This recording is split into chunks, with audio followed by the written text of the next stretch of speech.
موضوع غدا برضه متكرر في الأسئلة كتير. ف غدا أنا أعلنت إنها أختي وزي أختي بجد، وعلاقتي بيها علاقة صداقة عميقة جدا، ولا يربطني بيها علاقة عاطفية من أي نوع، ولو تربطني بيها علاقة عاطفية هأعلنها وهي تعلنها. أنا ما بتكسفش من إعلان مشاعري، لو أنا بحبها أو هي بتحبني أو بينا مشروع ارتباط هنعلنه. إحنا أعلنا إحنا الاثنين إن مفيش أدنى، يعني مفيش أي أصل لهذا المشروع اللي روجت إشاعات عنه والناس مش عايزة تصدق. هي خلاص الناس عايزة تعيش في إشاعة إن خالد يوسف اتجوز غادة عبد الرازق. مجرد إن إحنا هزرنا مع بعض على الهوا. هي سئلت، وده برضه إجابة على بعض الأسئلة الأخرى، هي سئلت على الهوا في برنامج ابشر لو تحبي تتجوزي حد من الوسط الفني تتجوزي مين؟ فقالت لهم خالد يوسف.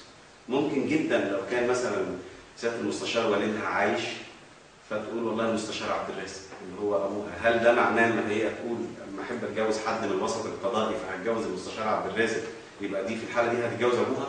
يعني هي بتقول ده نموذج انا احب اتجوز زيه مثلا، او معجبه بيا، او زي اخ ليها هي معجبه بصفاته او بصفات ما فيه وقالت لو احب اتجوز واحد زي خالد يوسف. ما اجرمتش الست ولا اعلنت مشروع ارتباط. انا لما طلعت على الهوا رد عليها وقلت ومين ما يتمناش يتجوز غادة عبد الرازق. هي الموضوع كان بهذه الصيغه، ورجعوا للنت هتلاقوا البرنامج بهذه الصيغه اللي انا قلت عليها. قامت الدنيا برضه واشاعات، وده نزلوا في بيروت في اوضه لوحدهم، معرفش حتى لو نزلنا في بيروت في اوضه لوحدنا مين شافنا يعني عشان يروج هذه الاشاعه، واشاعات كثيره جدا على موضوع غادة عبد الرازق. انا بقولها بكل شكل صريح، ليس لدي اي مشروع ارتباط بيني وبين غادة عبد الرازق، لكن بيني وبين غادة عبد الرازق علاقه عمل تتسم بتواصل تام، وعلاقه صداقه على المستوى الشخصي، وعلاقه اخوه.